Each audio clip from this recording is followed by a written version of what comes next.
Bueno, bienvenidos a todos y a todas.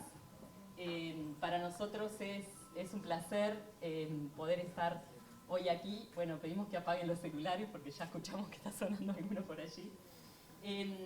Es un placer estar aquí y estar presentando hoy a Pere Sala, que es el director del Observatorio de Paisaje de Cataluña, pero también es un amigo de todo el colectivo de la licenciatura de Paisaje, porque nos conocemos desde el año 2011, que fue la primera visita de Pere a Uruguay, y esta es la cuarta vez que nos visita en Uruguay. Y bueno, primero voy a hacer una muy breve presentación, sobre todo para las nuevas generaciones del CURE, de la licenciatura, pero también para otros colectivos que están hoy presentes aquí.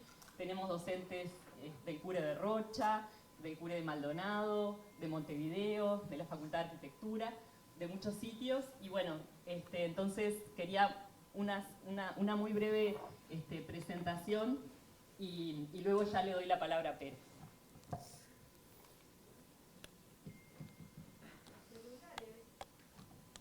Bueno, Pere Sala es licenciado en Ciencias Ambientales por la Universidad Autónoma de Barcelona.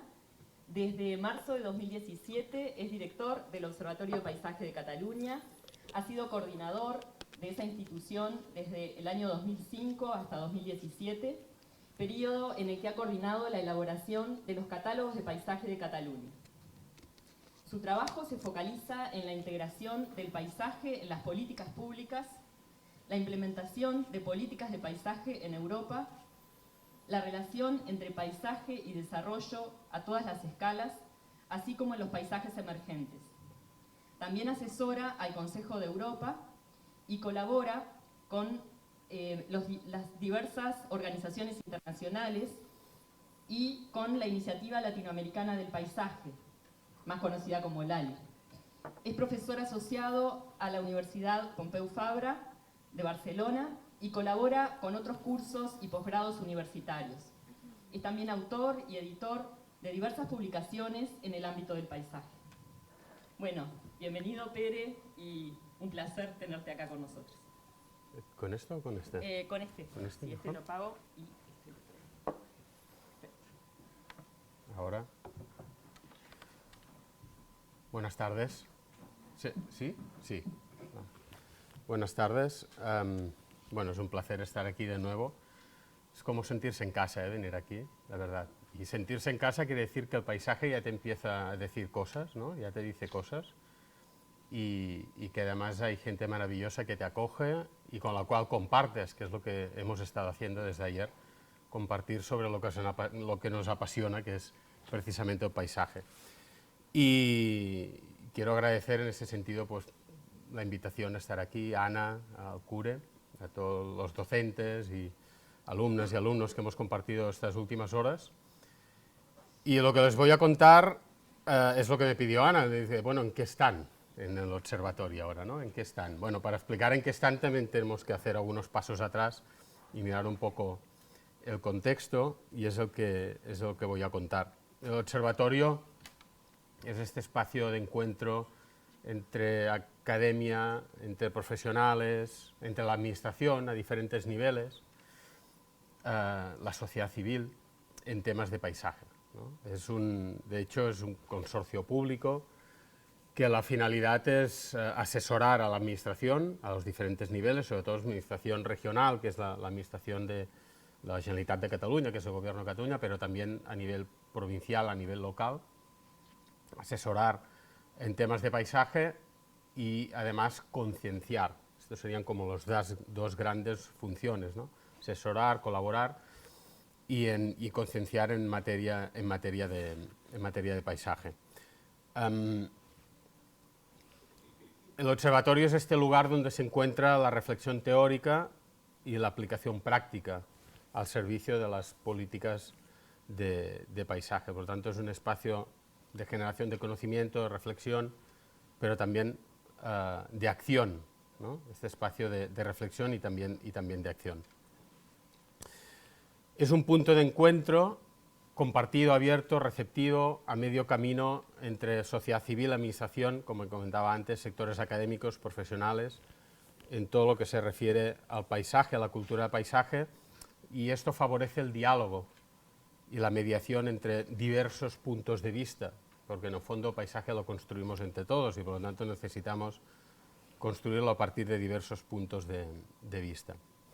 Por lo tanto, su finalidad no se limita solo a asesorar a políticas públicas, que es lo que comentaba antes, sino que también tenemos una función educativa importante, intentar impregnar a la sociedad de conocimiento y de una mayor conciencia sobre el paisaje. Esta es una de las principales funciones como observatorio. Lo que voy a explicar hoy pues, tiene esta doble función, la función de generar conocimiento y orientar políticas públicas, pero también la función de concienciar a la sociedad, que me refiero también las personas que trabajan, que deciden sobre los paisajes del futuro.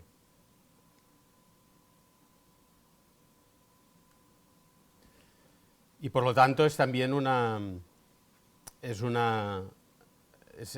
de facto, ¿no? Precisamente por esto, un mediador entre miradas cruzadas, nos toca ser de mediadores a veces, y intereses contrapuestos, ¿no? Que es habitual cuando hablamos de paisaje. Como decía antes, es un consorcio público, aquí están las instituciones que forman parte, pero en general, así en grandes grupos, Generalitat de Cataluña, Gobierno, por lo tanto, de diversos departamentos, los que más inciden, relación tienen con el territorio, economía, empresa, cultura, agricultura. Las universidades, todas las universidades públicas, colegios profesionales, los que tienen más relación, ¿no? Arquitectos, biólogos, geógrafos, ambientólogos, agrónomos, etc. Y luego las autoridades locales. Estamos ubicados en Olot, que es una ciudad en el Prepirineo catalán, está a 1 hora y media de Barcelona, o sea, no estamos en Barcelona, estamos en Olot, y trabajamos para todo el territorio de Cataluña. Por lo tanto, el Ayuntamiento de Olot pues también ahí está en el consorcio público. Somos un laboratorio, ¿no? Es como un laboratorio de proyectos que está abierto pues, a iniciativas creativas, imaginativas, intentamos explorar nuevas herramientas, nos damos contra la pared y volvemos atrás, ¿no? Nos toca hacer esto, ¿no? Y intentar aportar instrumentos que incluso a veces sobrepasan, ¿no? las limitaciones de la actividad de la administración, pero tenemos que avanzar, ¿no? Tenemos que ir impulsando cambios, ¿no? Y que esto es algo que también hemos estado hablando estos 2 días, es necesario. Vemos el paisaje como resultado de una confluencia entre diferentes miradas, percepciones, interpretaciones y sensibilidades. Paisaje es realidad física, ¿no? Es algo que podemos tocar, que podemos escuchar, que podemos pisar, y la construcción mental o representación que culturalmente nos hacemos de ello, ¿no?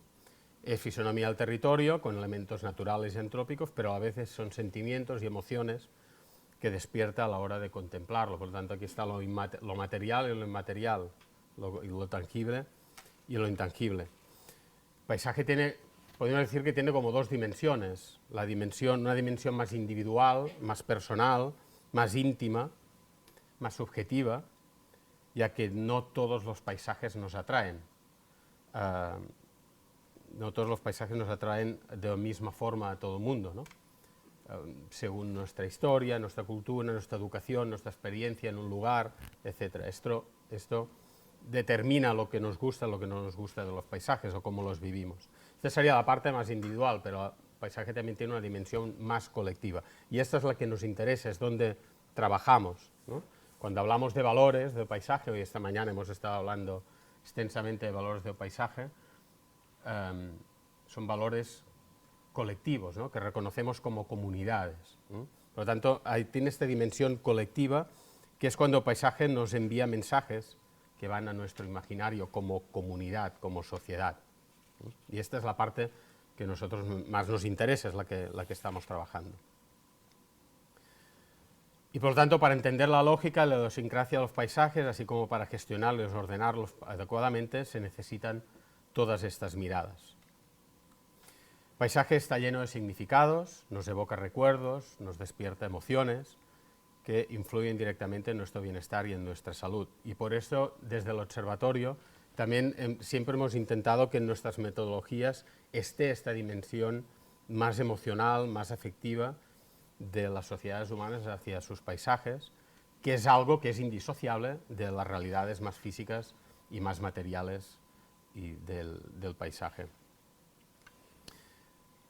También vemos que avanzamos hacia un concepto de paisaje cada vez más democrático, más plural, más participado, con responsabilidades compartidas, donde los actores ya no solo son los técnicos en la materia, sino que es la propia sociedad. Es decir, el paisaje no es una cuestión solo de especialistas, evidentemente es fundamental el trabajo de los especialistas, por eso nos estamos formando para ello y trabajamos en este tema, pero también el paisaje, como decía antes, es construcción social, es a partir de una mirada colectiva y por lo tanto, si el paisaje condiciona la calidad de vida de las personas, es evidente que las personas tienen todo el derecho de poder decidir también sobre la calidad de sus paisajes, que es la calidad que va a influir en su bienestar y en su calidad de vida. Y por eso es importante este trabajo conjunto entre especialistas y sociedad.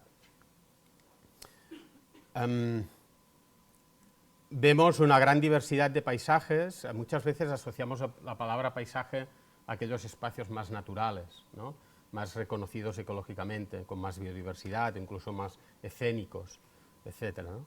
Pero hay una gran diversidad de paisajes que son cotidianos, que no son estos paisajes excepcionales, que no son estos paisajes que ya están protegidos, sino que son patrimonializados por las comunidades que viven en ellos, que tienen una relación, y a través de este vínculo, de esta experiencia, ¿no?, en esta cotidianidad, es cuando damos valor a aquellos elementos que quizá en esta imagen ninguno de los elementos que hay aquí en este paisaje están catalogados como un elemento de gran patrimonio histórico o de gran patrimonio natural o histórico, pero en cambio conforman este patrimonio, esta memoria, ¿no?, esta historia que hay detrás, esta traza histórica detrás de un paisaje que tiene memoria, como es en este caso, ¿no?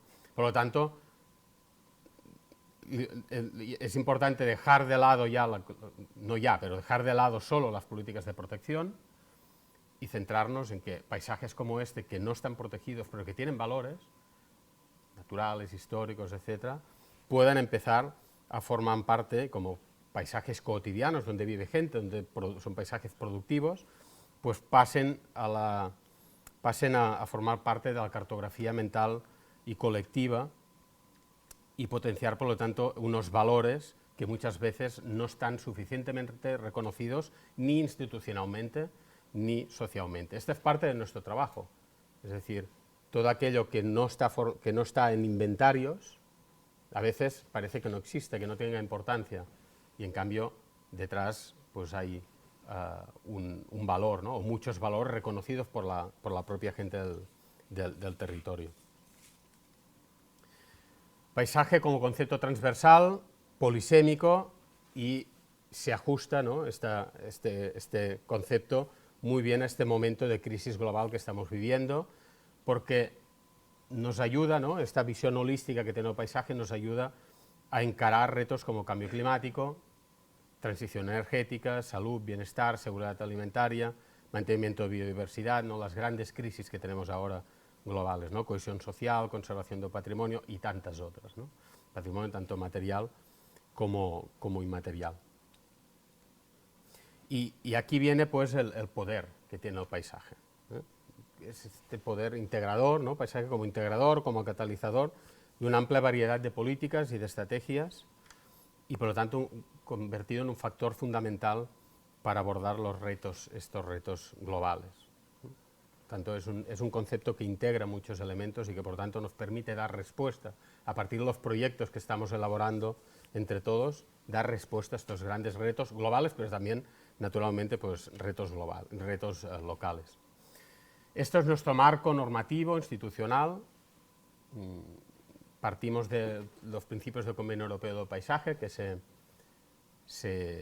probó, es un documento impulsado por el Consejo de Europa, que no Unión Europea. El Consejo de Europa reúne más países que la Unión Europea, Se impulsó en el año 2000 y luego se ha ido ratificando por parte de los estados que forman parte del Consejo de Europa.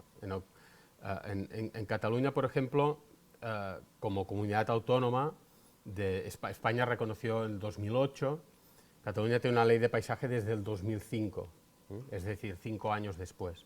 Y en paralelo a la ley de protección, gestión y ordenación, estos 3 conceptos, desde un punto de vista de políticas de paisaje, son importantes. Es protección, pero como no lo podemos proteger todo, ni lo tenemos que proteger todo, tiene que haber una buena gestión, una buena armonización de los valores del lugar con la dinámica de un propio territorio, de la sociedad, y la ordenación, la planificación de espacios nuevos, ¿no? Y de sitios que están degradados y para mejorarlos. Es decir, protección, gestión y ordenación, la ley de paisajes, bueno, ley de protección, gestión y ordenación de paisaje, y en paralelo se creó el Observatorio de Paisaje, precisamente para ayudar, para colaborar con la Administración en la implementación de los principios del Convenio Europeo y de la ley de paisaje. Como decía antes, no solo para apoyar, para dar apoyo, para orientar políticas públicas, sino también como herramienta de sensibilización, y por lo tanto actúa como centro de investigación, de documentación, de reflexión y de acción sobre paisaje. Y esto es un poco resumiendo qué es el observatorio y cómo vemos el tema del paisaje. En los últimos 20 años, por el año que viene, el observatorio cumple 20 años, 19 y algo ya. En los últimos casi 20 años hemos intentado demostrar que el paisaje es esto, es una construcción social, es una construcción cultural basada en una realidad que tiene elementos tangibles y elementos intangibles, y que las políticas de paisaje se pueden diseñar partiendo de esta premisa. ¿Y esto qué implica? Pues ha implicado, ahora lo vamos a ver con algunos ejemplos, ha implicado intentar aplicar metodologías mixtas, tanto cuantitativas como cualitativas. Sobre todo trabajamos mucho con metodologías cualitativas. Considerar los elementos intangibles que están presentes en el paisaje. Hoy lo hemos visto con estos proyectos, ¿no?, que presentaban de valores simbólicos, valores sociales, etc., ¿no? Valores estéticos, perceptivos. Son elementos intangibles que están en el paisaje. Dar a estos valores perceptivos, sociales, culturales, simbólicos, estéticos, el mismo peso que los ecológicos, que a veces los ecológicos pues tienen dominan, ¿no?, tienen una dominancia en muchos de los documentos y también documentos públicos. Pues no, los paisajes también tienen esta dimensión perceptiva, ¿no? Por lo tanto, los valores naturales, los valores ecológicos son importantes, pero también son importantes los otros.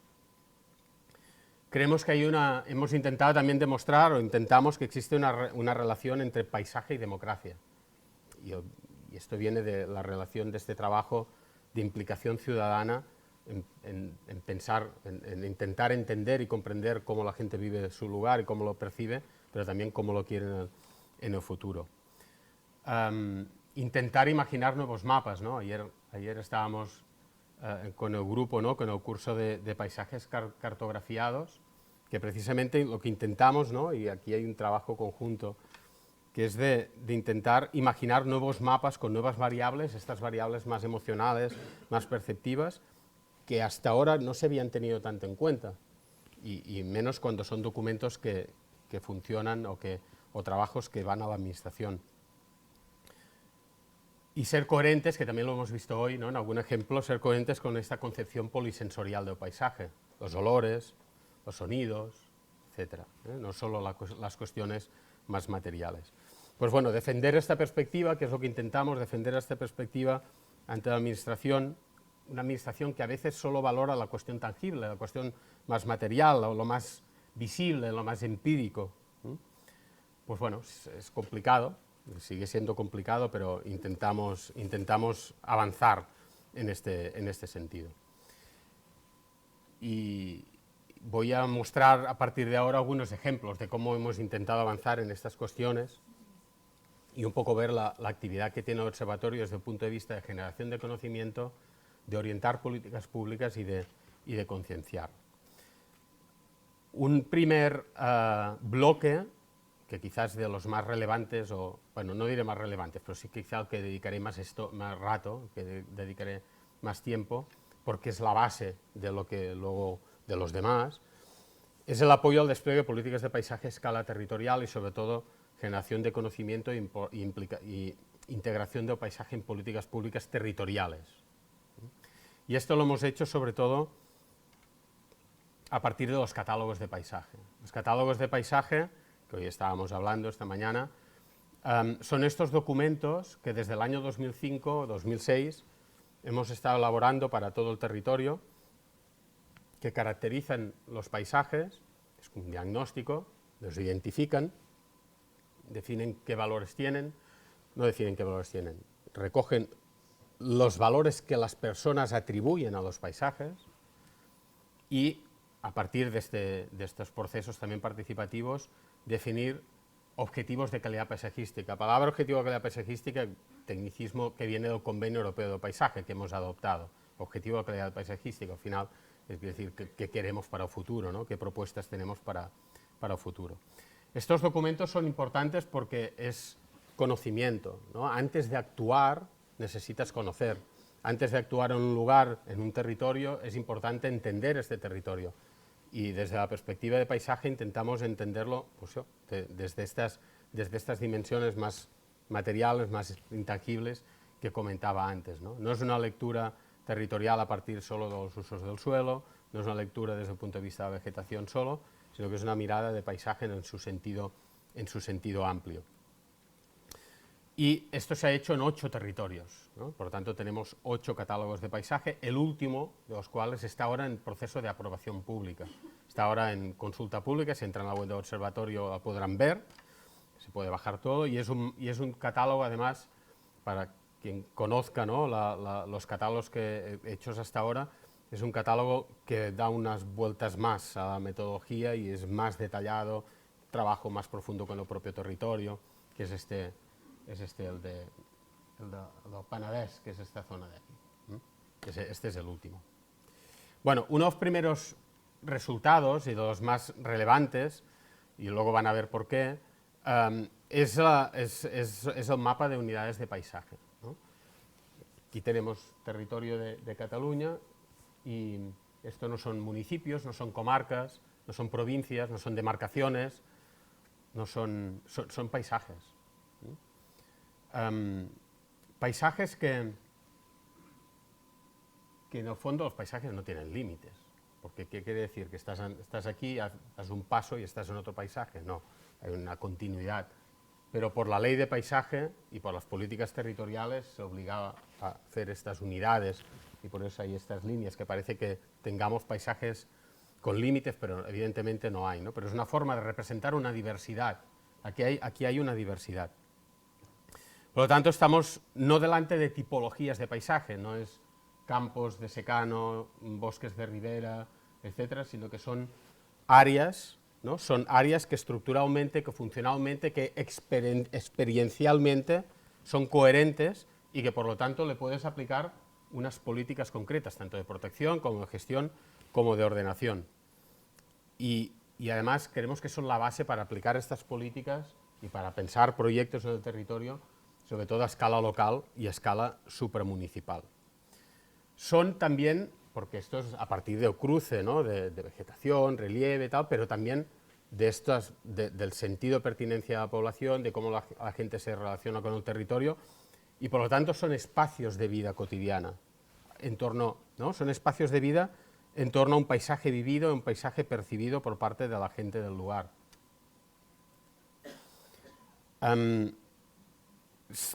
Partimos de una visión integral del paisaje, y por lo tanto aquí tenemos diferentes variables que tenemos en cuenta, que básicamente son elementos perceptivos y vivenciales, ¿no? Proximidad, visibilidad, vínculos emocionales, sentimiento de pertinencia, pero además aquellos más estáticos y materiales, ¿no? Relieve, vegetación, etc.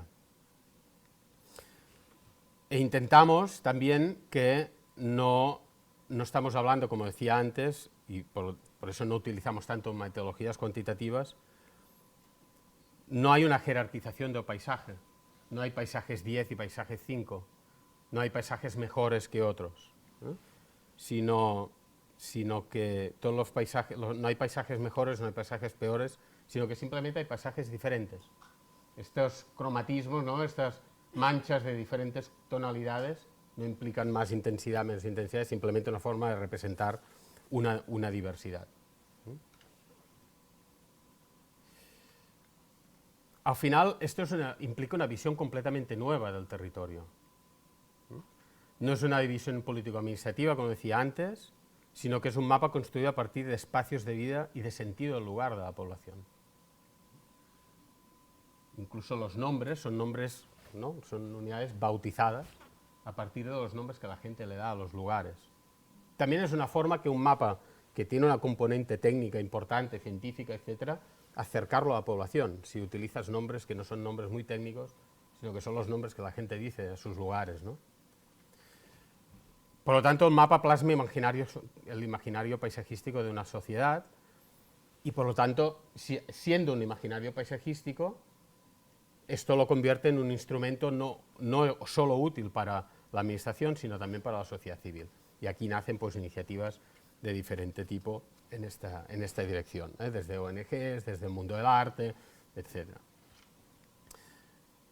Segundo aspecto que es fundamental también para todo el trabajo del observatorio, la valoración, ¿no? Los valores del paisaje, naturales, estéticos, históricos, de uso social, etc. Los paisajes atesoran una extraordinaria diversidad de valores. Y que los valores dependan de la percepción no quiere decir que el tema del paisaje es algo de apreciación, de pura apreciación personal, ¿no? Que a veces se argumenta esto. Muchas veces, bueno, esto es subjetivo, ¿no? Pues no, los valores del paisaje son perfectamente objetivables, ¿no? Hay metodologías, están aplicando metodologías para objetivar los valores del paisaje. Y, como decía antes, van más allá de los naturales o de los meramente pues, escénicos, ¿no? Porque como reflejo de una identidad social y territorial, el paisaje está impregnado de valores culturales, históricos, productivos, sociales, etc. Algunos de esos valores tienen este carácter intangible, pero de nuevo, no porque sean intangibles, son menos importantes, ¿no? Y en cambio las políticas públicas, lo que tenemos que intentar es que las políticas públicas, territoriales, patrimoniales, turísticas, agrícolas, etc., tengan en cuenta cada vez más estos valores, tanto unos como otros, y sean más reconocidos, por lo tanto, institucionalmente y socialmente. Reconocidos por la comunidad científica, por las personas, por lo tanto, del conocimiento especialista hasta las percepciones y opiniones de la sociedad civil. Aquí hay algunos ejemplos de valores, de mapas de valores del último catálogo, del Penedès, que está en la web en estos momentos. Y bueno, pueden ver la importancia que le damos a la valoración del paisaje desde estas diferentes dimensiones, que para nosotros es imprescindible para poder entender desde una perspectiva holística un territorio determinado. Siguiendo con el debate que teníamos ayer, ¿no? Y el diálogo que teníamos en el curso de paisajes cartografiados, ¿no? Precisamente para intentar ver cómo cartografiamos todo esto, cómo cartografiamos lo inmaterial, lo intangible, cómo cartografiamos la dinámica del paisaje. Hicimos un seminario en 2011 que se publicó, estos documentos están disponibles en la web del observatorio. Porque para nosotros el mapa tiene un poder, lo que está en un mapa es visto como algo verídico, como algo que es lo que es una verdad, y por lo tanto es importante poder mapear, poder cartografiar todas estas cuestiones que estamos analizando, y de ahí viene la importancia de intentar buscar nuevos mapas, nuevas herramientas, nuevas representaciones para algo que no es habitual, ¿no? Que no es tan habitual.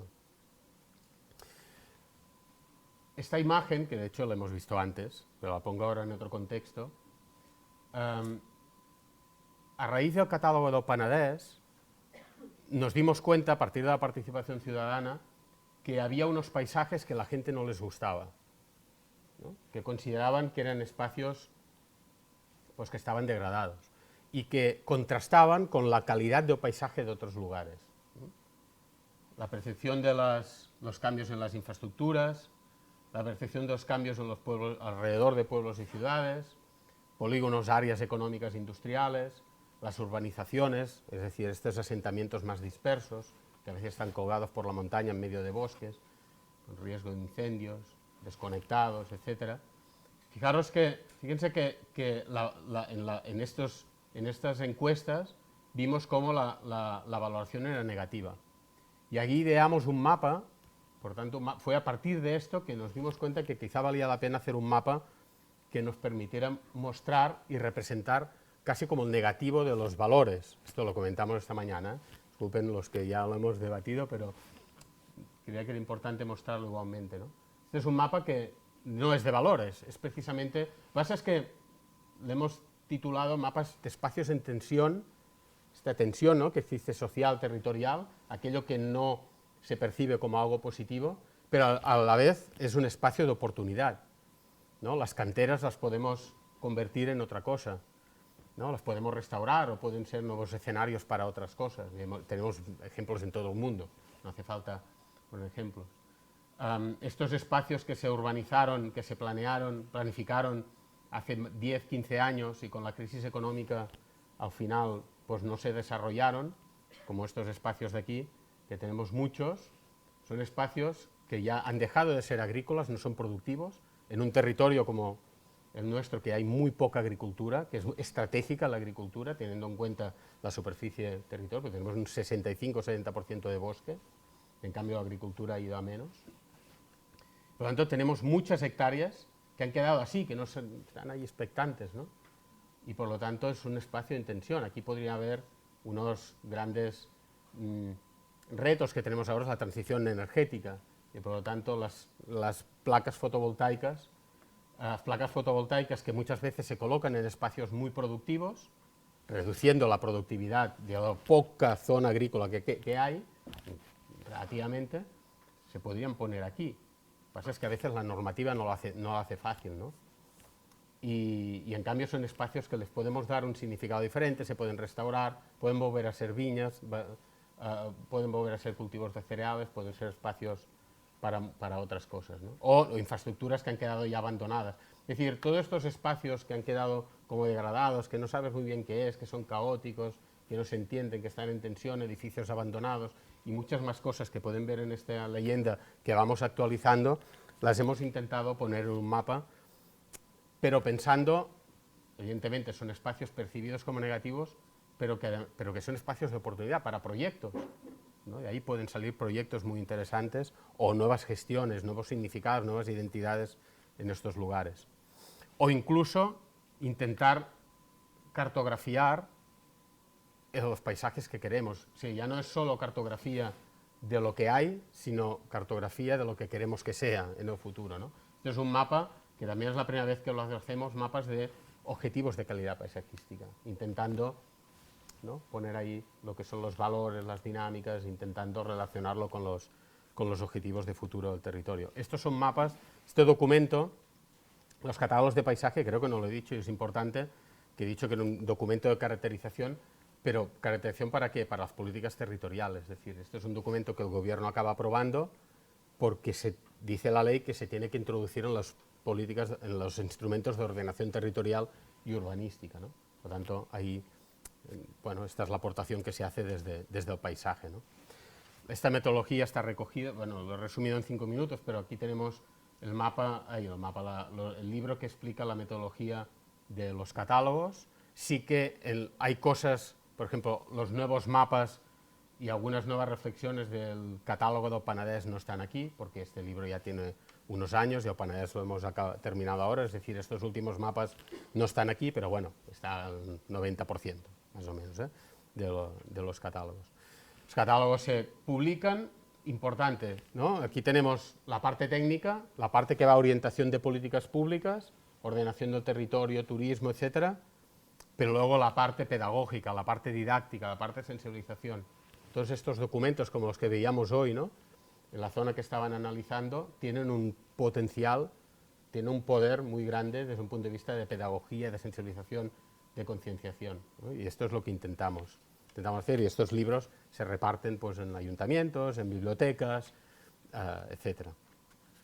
y inciden o intentan incidir en políticas territoriales. Aquí tenemos el Plan Director Urbanístico del Litoral, que es un plan que hizo el gobierno, el Departamento de Territorio, para desclasificar zonas que estaban urbanizadas y luego definir criterios de integración paisajística para las nuevas edificaciones en espacios urbanizables.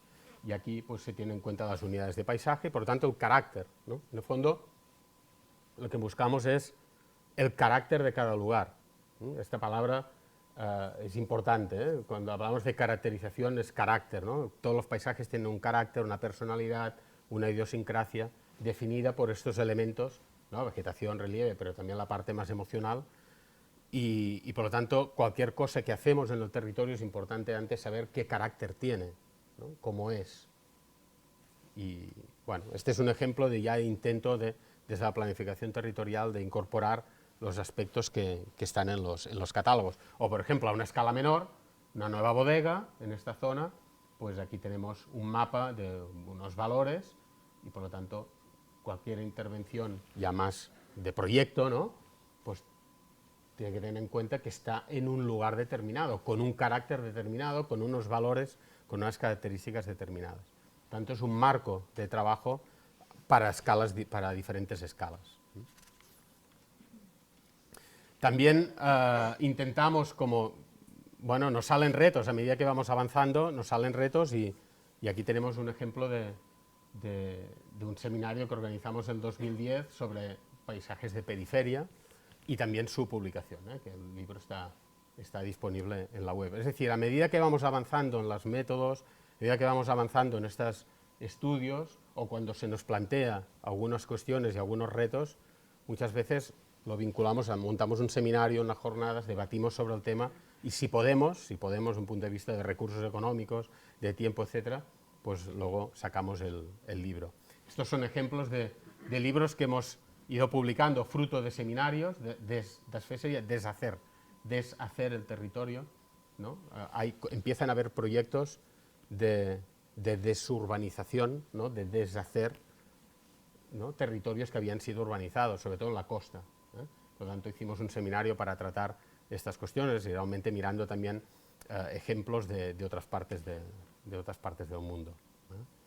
Este es el penúltimo que hicimos, gobernar el paisaje, por lo tanto, nuevas gobernanzas, democracia, territorio, gobernar el paisaje para ordenar el territorio, ¿eh? O sea, poníamos por delante entender el paisaje, pensar entre todos el paisaje para ordenar el territorio. Y esto lo hicimos el año pasado, en estos momentos se está publicando, y este tiene un mes o un mes y medio, más o menos, porque el tiempo corre muy rápido, paisaje y color, ¿no? El color como un elemento de identidad del paisaje. Paisaje y color, percepción, significados e intervención. Bueno, sí, vamos sacando temas, ¿no? Que nos sirve para luego nuestros trabajos. O porque creemos que son temas que se tienen que poner encima de la mesa del debate público en temas territoriales o en otras políticas. Segundo bloque, esto ya lo pasaré más rápido. Políticas sectoriales, es decir, muchas veces vinculamos paisaje y ordenación del territorio, pero hay muchas políticas sectoriales que tienen influencia sobre el paisaje, ¿no? La agricultura, el turismo, ¿no? y al cual el paisaje puede decir mucho, es un activo para estas políticas, ¿no? Energía, ¿no? Allí hay una gran controversia en la cuestión de los aerogeneradores, algo que es una infraestructura limpia, sostenible, etcétera, ¿no? y aceptada socialmente, pero depende cómo se pone y en qué lugares se pone, se ve como un elemento que degrada el paisaje, ¿no? ¿Por qué? Quizá por un tema de escala, es que en el fondo, es decir, los paisajes allí son paisajes pequeños, ¿no? Comparados con muchos paisajes de aquí que son de una escala mucho más grande, ¿no? Y por lo tanto en paisajes que tienen unas características determinadas, mapa de unidades de paisaje, paisajes en pequeños valles, paisajes más abiertos, más cerrados, hay algunos de estos instrumentos, de estos artefactos que se perciben como una agresión, porque no caben desde el territorio, dice, esto no cabe, ¿no? No cabe desde un punto de vista de carácter. En el fondo, no es una cuestión de si hay una especie o afecta una especie animal, de ave u otra. No, no, es un tema de carácter del lugar y de percepción, ¿no? Y por lo tanto, aquí lo que nos pidieron es que pensáramos, a partir de análisis de los valores del paisaje, que pensáramos, por lo tanto, jugando con los diferentes valores que vamos identificando, pues cómo encajar mejor estas infraestructuras. Porque a veces, es decir, no es incompatible una cosa con otra, es simplemente ponerlo bien a la escala que toca, la dimensión que toca y el número que toca, ¿no? Y bueno, tampoco inventamos nada, es decir, los escoceses hace tiempo que lo hacen, los irlandeses hace tiempo que lo hacen, los holandeses también. ¿Por qué? Porque estamos hablando también de estos territorios, estos paisajes de menor escala, con mucho carácter, y esto es lo que intentamos. Este es lo mismo para las placas fotovoltaicas, ¿eh? Ahora estamos en un momento de emergencia climática, donde las infraestructuras renovables son importantes, pero claro, en un territorio, como decía antes, con unas áreas agrícolas muy, bueno, que han ido desapareciendo y por tanto más reducidas, pues cualquier cosa que pongas encima de un área muy productiva pues genera esta tensión, ¿no?, que comentaba antes. Nosotros formamos parte de la ponencia de renovables, que es la que acaba decidiendo, pues también damos la opinión desde la perspectiva de paisaje, también están los de cultura, están los de medio ambiente, pues desde la perspectiva de paisaje, cómo instalar esto, ¿no?, cómo ponerlo. Más políticas sectoriales, pues patrimoniales. En España hay un Plan Nacional de Paisaje Cultural. Pues bueno, ¿cómo lo adaptamos en Cataluña, no? Pues mira, tenemos la suerte de que tenemos un mapa, que como hemos visto antes, son unas unidades de paisaje de base cultural. Evidentemente también hay una parte de relieve y vegetación, pero tiene una componente cultural muy importante en la definición de cada una de las unidades, y por lo tanto casi son como paisajes culturales en sí mismos, ¿no? En el sentido que los paisajes aquí todos son culturales, todos, porque están todos transformados, tocados, pisados, etcétera, ¿no? Por lo tanto, ya no hablamos de paisajes culturales, hablamos de paisaje, pero bueno, por eso tiene esta dimensión cultural detrás. Por lo tanto, podemos aprovechar, y esto es lo que estamos haciendo con el Departamento de Cultura, mirar cómo aprovechamos ya estas delimitaciones para trabajar los paisajes culturales, o por ejemplo, este es un trabajo de la Universidad de Lleida de descifrar, porque el carácter lo desciframos, ¿no? Este es nuestro trabajo, intentar descifrar aquello visible, aquello invisible, ¿no?, lo tangible, lo intangible. Aquí tenemos trazas que vienen de 2000 años atrás, que en estos momentos ya son en algunos casos carreteras, pero bueno, habían sido pues centuriaciones romanas, ¿no? Por lo tanto tenemos paisajes, como algunos de estos que se estudiaron, con su ordenación, ¿no?, las parcelas, etcétera, vienen de 2000 años atrás, algunos de ellos, ¿no? ¿Esto quiere decir que lo tenemos que proteger? No, pero lo tenemos que tener en cuenta, ¿no? Tenemos que ser sensibles a toda esta información, a estas trazas, en este caso trazas históricas, que pueden nutrir las políticas patrimoniales. Y en este sentido, pues, trabajamos el tema del agua, hicimos un seminario, recientemente, último libro, que es de un seminario hace 2 años sobre jardines históricos, tanto intentamos ir tratando estas cuestiones y publicarlas.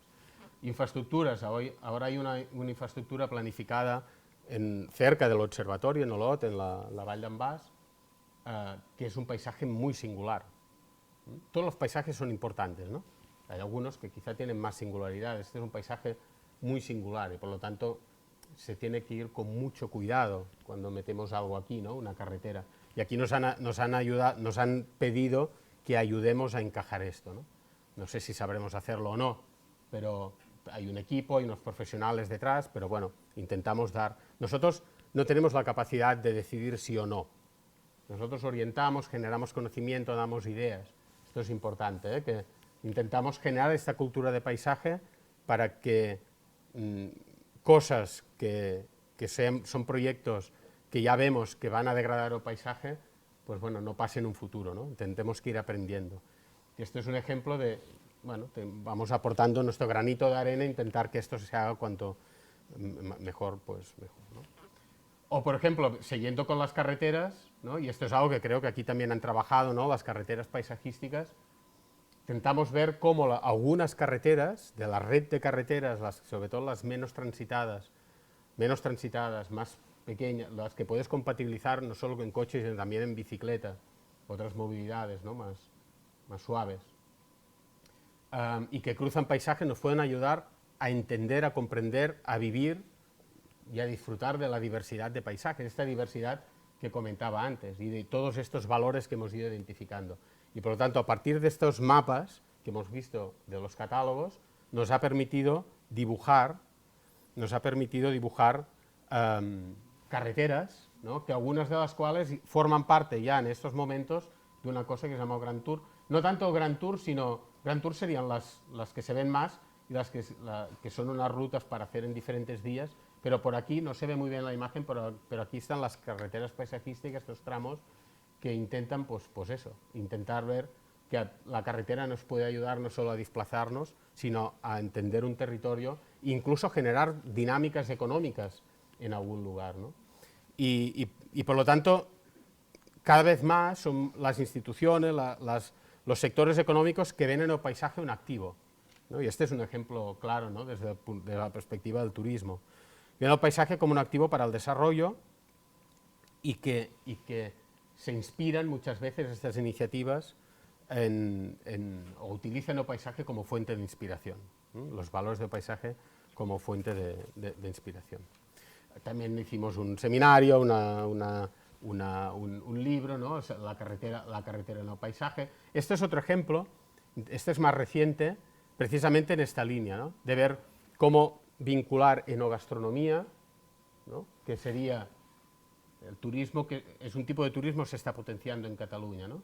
El turismo enogastronómico, ¿no? Y lo definen como este turismo que aporta valor a la comunidad, que conecta con el campo, contribuye a la recuperación del paisaje, fomenta el consumo de producto local, mejora los circuitos cortos de comercialización, contribuye a frenar el cambio climático. Bueno, estas son muy buenas palabras, pero vamos a ver cómo se hace. Pues lo que está claro es que este turismo, este modelo de turismo, tiene mucha conexión con los valores del paisaje, pero también es verdad que no todos los paisajes y no todos los paisajes agrarios conectan con este tipo de turismo, ¿no? Hay algunos paisajes quizá más intensivos, paisajes agrarios más intensivos, que no son tan respetuosos con el territorio, que quizá no son los que tenemos que potenciar con este turismo, ¿no? Buscar un turismo que potencie pues, aquellos paisajes agrarios que realmente ponen en valor el producto local, se consolidan como tal, en un territorio en el cual nos faltan estos mosaicos agroforestales. Colaboración con el mundo local. Vamos bajando, ¿no? Hemos visto un poco la perspectiva desde todo el territorio, vamos bajando, ¿no? Y aquí vemos que hay un interés creciente del mundo local por el paisaje, porque de hecho la escala local es la escala más inmediata, es la escala más cercana, es la que más se participa en la gestión diaria del territorio, y además los municipios ven el paisaje, las alcaldías ven el paisaje como una vía para incrementar autoestima, identidad, calidad de vida, bienestar de las personas. Y además se demuestra que la calidad del paisaje y la calidad del entorno es un factor de competitividad, ¿no? y de atracción de empresas en algunos lugares, ¿no? Empresas sobre todo innovadoras, empresas con mano de obra calificada, que ya no buscan solo estar al lado de infraestructuras, tener un clima fantástico y tener el mar, ¿no? Sino que buscan un entorno de calidad, un entorno que les inspire su producto, que le dé un significado a su producto, pero que además aporte calidad de vida a las personas que viven en este lugar, ¿no? Por lo tanto, la relación entre paisaje y mundo local es cada vez más importante. Aquí hicimos un trabajo de intentar identificar qué instrumentos de planificación existían en Europa para planificar y gestionar paisaje. Tenemos las cartas de paisaje, que es diferente a las cartas de paisaje en Latinoamérica, porque son cartas a nivel local de diferentes municipios. Estos son pactos en áreas determinadas de unos cuantos municipios para intentar mejorar el paisaje. Son acuerdos entre municipios, entre actores de municipio, se ponen de acuerdo en 3, 4, 5, 10 cosas para intentar mejorar su paisaje.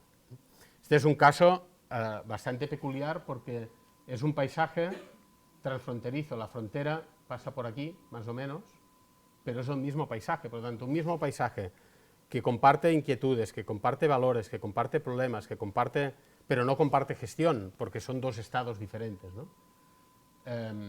La parte española, la parte francesa. Pues bien, ¿por qué no pensamos en hacer ¿por qué no podemos planificar conjuntamente este paisaje al lado y lado de la frontera? Porque estamos hablando del mismo paisaje, aunque haya leyes diferentes, etcétera. Lo intentamos hacer con un mapa. De nuevo, el mapa como herramienta para entender cómo es este lugar, para entender sus valores, para entender sus potencialidades, para entender sus point noir, que dicen los franceses, que serían los puntos negros, los sitios que se tienen que mejorar en un entorno muy local, ¿no? Entonces queda ahí recogido en este mapa, que es un mapa bastante grande, que además la leyenda, de nuevo, era un primer ensayo de la leyenda basada en los objetivos de calidad paisajística. Bueno, voy avanzando. Todos estos territorios, con cartas, con planes de paisaje, tenemos esta área que se llama Territoris pel Paisatge, Territorios por el Paisaje, que es un espacio de intercambio, de debate, de trabajo colectivo entre diferentes iniciativas locales de gestión y planificación. Entonces nos reunimos anualmente, bueno, lloramos de las cosas que no salen bien, compartimos y intentamos entre todos pues avanzar y intercambiar ideas, criterios, etcétera. Y otra cosa importante que intentamos hacer es que toda esta información, todo este contenido, todos estos documentos, todas estas ideas vayan empapando los municipios, ¿no? Las alcaldías, los técnicos municipales, los concejales, los cargos electos a nivel local. Y por eso montamos estos cursos de paisaje a la escala local, que vamos tratando temas con las diferentes provincias para intentar que esto llegue, no quede solo como documentos a nivel de gobierno, sino que vayan bajando también a la escala local. Bueno, ahora sí que voy avanzando rápido. Aquí tenemos un mapa. Bueno, estoy aquí por esto, porque nos gusta cooperar, nos gusta intercambiar, nos gusta pues bueno, construir entre todos, ¿no? Este discurso, dar fuerza a lo que estamos todos trabajando, que es el paisaje, y por lo tanto este intercambio es fundamental. Intentamos participar, por lo tanto, en diferentes asociaciones internacionales de paisaje, y esto es un ámbito que no nos toca o no nos tocaría, que es Andorra. Esto también lo comentábamos esta mañana, y aquí nos pidieron desde Andorra, Andorra es aquí, es este país que queda aquí entre Francia y España, que es una unidad de paisaje, que nosotros de alguna forma lo asumimos como un laboratorio, como un espacio de trabajo para pensar cómo podríamos trabajar en una unidad de paisaje. Pues aquí, en este territorio, en este estado, nos pidieron que les ayudáramos a definir una estrategia nacional de paisaje, que al final se recoge también en un mapa, es decir, mapa con aquello que importa, con aquello que es importante, con aquello que se tiene que mejorar o aquello que se puede potenciar. Pero lo más importante de este mapa no es tanto el mapa en sí, sino cómo se ha hecho. Y se ha hecho no yendo ahí, haciendo trabajo de campo y como observatorio pensar qué es lo interesante o lo no interesante, sino que lo han hecho desde el propio territorio. Es decir, hacíamos reuniones con los diferentes agentes, con las municipalidades, con el gobierno, los ministerios, y son ellos quienes han dibujado este mapa finalmente. Es decir, nosotros hemos acompañado el proceso para que ellos tomaran conciencia de sus valores, de sus activos, de las cuestiones que tienen que mejorar, para al final definir una estrategia que tiene 7 objetivos de calidad paisajística y que se acaba cartografiando y representando y mapeando. Antes lo decía, la educación, mapa ha empezado a entrar en la educación, ¿no? De educación secundaria. Este es un mapa de 134 paisajes. Estos son los materiales que ya tienen bastantes años, pero que es un reflejo de esta diversidad. Es una selección de 12 paisajes de los 134 paisajes, y aquí se explica pues sus dinámicas, sus valores, sus interrelaciones. Es esto, ¿eh? E intentamos que desde las escuelas tengan estos materiales.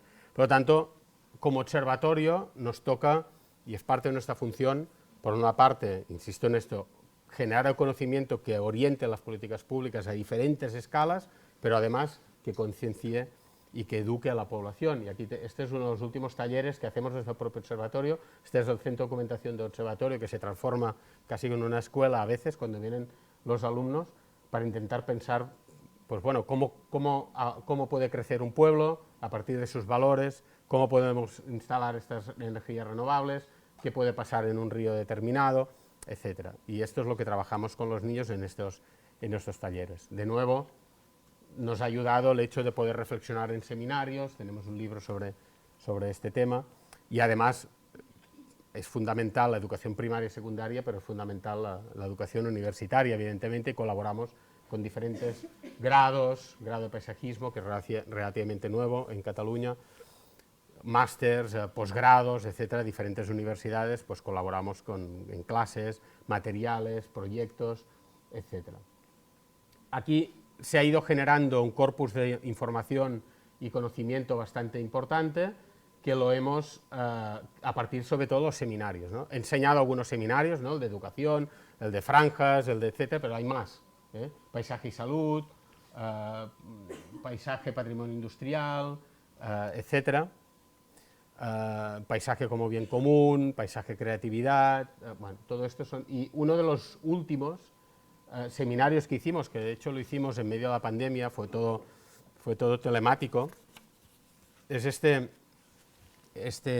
que además encaja muy bien aquí, ¿no? con el grupo que hay de paisaje y arte, que fue el de paisajes creativos, en el cual nos preguntábamos, ¿no?, de qué manera la creación artística contribuye a rehacer los vínculos emocionales y afectivos con el territorio, ¿no? De qué manera puede hacerlo, o cómo puede el arte reinvertir dinámicas obsoletas, estas dinámicas que hemos visto que nos dañan los valores, cómo puede el arte propiciar diálogo entre diferentes actores, cómo puede estimular la autoestima por un lugar, cómo puede reactivar una acción comunitaria en favor del paisaje. Hay experiencias en este sentido. Cómo las prácticas artísticas nos ayudan a transmitir valores, a sensibilizar, incluso a transformar territorios, ¿no? y en definitiva también acercarlo a la población. Claro, nos damos cuenta que tenemos unos retos, ¿no? Cambio climático, biodiversidad, muchos otros, que son globales, que son locales, que nos obligan a repensar el territorio, y necesitamos nuevas formas, nuevas maneras de aproximarnos a estos territorios, cambiar la mirada, ¿eh? Y por eso son tan importantes esas prácticas artísticas que a través de la experimentación, de la reflexión, de la acción, ¿no?, transforman el territorio y transforman nuestra mirada, incluso transforman el territorio y nos ayudan a reinterpretar los paisajes, ¿no? Este seminario, bueno, todos estos seminarios están en la web, la mayoría de ellos grabados, y se pueden ver las ponencias, pero este último, por ejemplo, forma parte de estos 3 seminarios que organizamos con la Universidad Pompeu Fabra de Barcelona, y dentro de la serie Teoría de Paisaje, y es este, ¿no? Paisajes creativos, el arte, la reinvención de los lugares. Y lo publicamos, las publicaciones están en la web. Por lo tanto, publicaciones, intentamos ir publicando todo, tenemos diferentes colecciones, la colección de los seminarios, que sería este, ya hemos visto algunos, la colección de los catálogos, la colección arte, la colección Teoría y Paisaje con la Universidad Pompeu Fabra, y luego otras colecciones, otras publicaciones que son coediciones o que no forman parte de colecciones concretas. Tenemos esta herramienta que va tomando importancia cada vez más, que lo que queríamos era cruzar miradas a partir de la fotografía. Es decir, teníamos muchas fotografías en el observatorio, fotografías de paisaje actual, contemporáneo, no fotografía antigua, sino actual, hechas por nosotros, por los técnicos, cuando se hacían los catálogos. Se tenía que poner orden, pero al final dijimos, oye, ¿por qué no lo abrimos a quien quiera que ponga fotografías aquí? Lo que pasa es que quien ponga una fotografía aquí la tiene que clasificar, por lo tanto tiene que saber en qué unidad de paisaje está, es decir, que en el fondo también una vertiente pedagógica en la catalogación de la fotografía, y que nos permite, pues bueno, este es el ejemplo de la fotografía que ha formado parte del afiche, ¿no?, de esta conferencia y de la portada, que viene, porque lo hizo Ana y su equipo, del archivo de imágenes, ¿no? Es decir, quien quiera puede entrar en este archivo de imágenes y bajarse fotografías. Hay más de 2000 fotografías que se pueden utilizar por lo que quieras, ¿no? Evidentemente hay algunas que tienen una resolución determinada porque algunos fotógrafos lo quieren así y luego pues lo tienes que pedir a ellos, ¿no? Pero hay fotografías que puedes utilizar en documentos, en investigación, en pósters, en lo que sea, ¿eh? y se está utilizando cada vez más. Y es interesante porque puedes buscarlos por paisajes, por temas, por autores, y esto está construido por fotógrafos, fotógrafos amateur, cualquiera de nosotros que hagamos una fotografía la podemos meter aquí, siempre del ámbito de Cataluña, esto sí. O, por ejemplo, pues escuelas de fotografía que también hacen proyectos y luego el resultado pues los ponemos aquí, y esto se va nutriendo. Por lo tanto, es un cruce de miradas, que es la idea del paisaje, cruzar miradas de entre lo profesional, lo especialista, lo amateur o la población en general. Comunicación y sensibilización, tenemos la web en diferentes idiomas,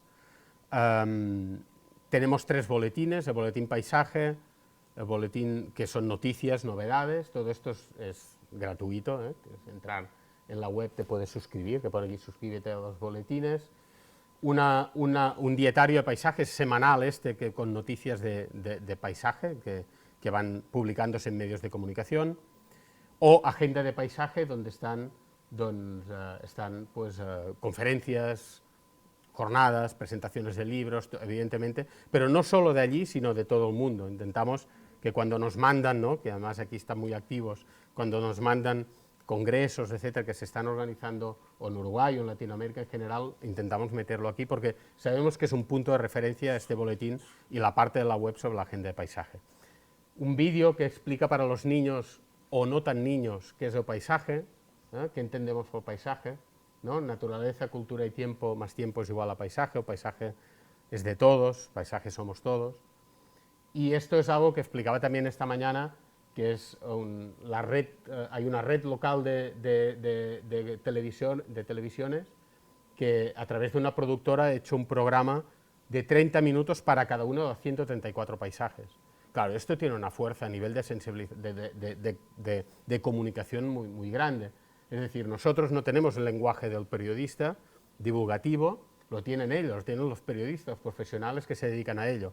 Entonces intentamos trabajar conjuntamente, esto es una iniciativa de ellos, entonces ellos preparan los guiones, preparaban, porque ya se ha terminado, preparaban los guiones, nosotros los revisábamos, les dábamos nombres de personas de cada territorio que entrevistaban, y al final en 6 años, 5 o 6 años, han hecho los 134 reportajes de 30 minutos cada uno sobre los 134 paisajes, y ahí están en YouTube, ¿no?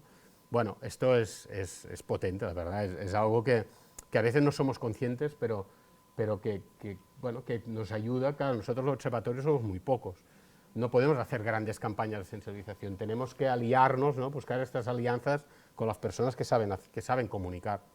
O por ejemplo esto, que también fue un regalo del año pasado, que es una exposición en Palau Robert de Barcelona, es un edificio emblemático en el Paseo de Gracia de Barcelona, que es una exposición donde ya han pasado 50.000 habitantes, hay 50.000 visitantes, que es sobre los paisajes de la Piedra en Seco, los paisajes rurales, ¿no? También, ¿no?, es una alianza, aquí fue una petición del Departamento de Presidencia del Gobierno, que nosotros hemos sido los comisarios, hemos puesto el conocimiento, el discurso, el relato, buscando los materiales, etcétera. Luego ha habido un museógrafo, pero al final se ha traducido en una exposición que han pasado 50.000 personas, que se dice rápido, ¿no?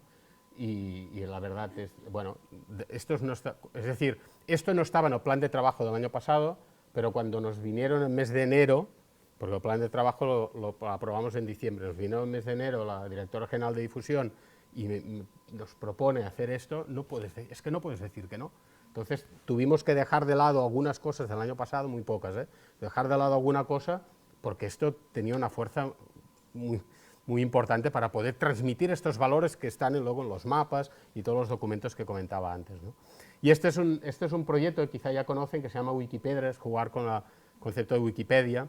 Pedra es piedra en catalán, y por lo tanto son estas personas que son más de 500, casi 600 personas voluntarias que hacen dibujos, hacen este inventario de las construcciones de Piedra en Seco, que es algo muy arraigado a los paisajes rurales, algunas de ellas se están cayendo, que es un patrimonio, de estos patrimonios también ordinarios, ¿no?, cotidianos, como decía antes. Esto no está en los inventarios del Departamento de Cultura, pero está en la memoria de la gente. Y al final, pues hay, pues esto, más de 40.000, casi 40.000 construcciones de Piedra en Seco, y sigue. Es un trabajo que hacen los voluntarios. Esto, imagínense si el Departamento de Cultura, el Ministerio de Cultura, tendría que hacer un barrido del territorio buscando estas construcciones, lo que costaría en tiempo y en dinero. En cambio, la fuerza de la gente, del conocimiento, la pasión, la energía que tienen estas personas que están, bueno, que les gusta hacer esto, y vamos construyendo esta base de datos. Nosotros lo que hicimos es hacerles la plataforma, ¿eh? La energía es de ellos, el trabajo es de ellos, los méritos de ellos, e intentamos pues, que todo tenga una misma metodología. Y finalmente, con esto ya termino, tenemos un centro de documentación que es visitable, que vienen tanto estudiantes como profesionales, muchas veces vienen personas de Latinoamérica que están en Barcelona estudiando, suben a Olot, van a Olot, viene gente de Francia, porque Olot está cerca de Francia, viene gente de Barcelona, y al final se pasan 1, 2, 3, 5 días, 4 horas.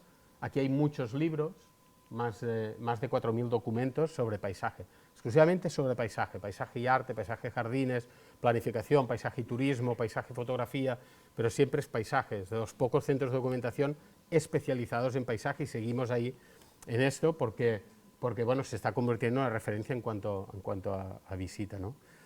Y finalmente, ya termino con esto, bueno, esto es un poco el trabajo que hemos hecho con todas las dificultades, bueno, que estamos haciendo, con todas las dificultades que se pueden imaginar. No todo sale bien, no todo sale a la primera, vamos ahí, pues bueno, entre todos, ¿no? Empujando para que estos temas vayan penetrando en la administración, en la sociedad civil, en las diferentes escalas, y por lo tanto los retos que tenemos en estos momentos son muchos, ¿no?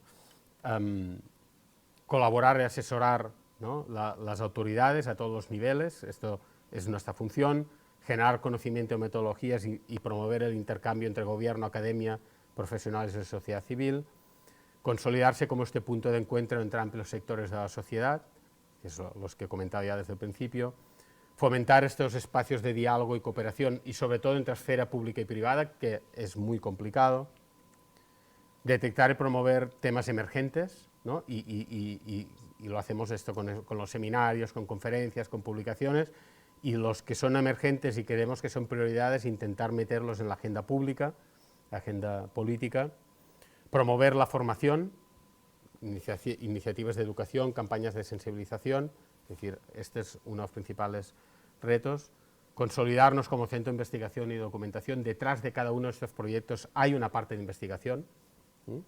Por lo tanto tenemos esta dimensión también. Estar en contacto con iniciativas internacionales, cooperar, ¿no? Como el caso que hemos visto de Andorra, o bueno, no lo he puesto aquí, pero colaboramos con el Consejo de Europa, o estos intercambios que hacemos con diversos países del mundo, y estos son básicamente los retos, y yo creo que lo dejo aquí, y estoy abierto a todas las preguntas, cuestiones, inquietudes, etc. Gracias.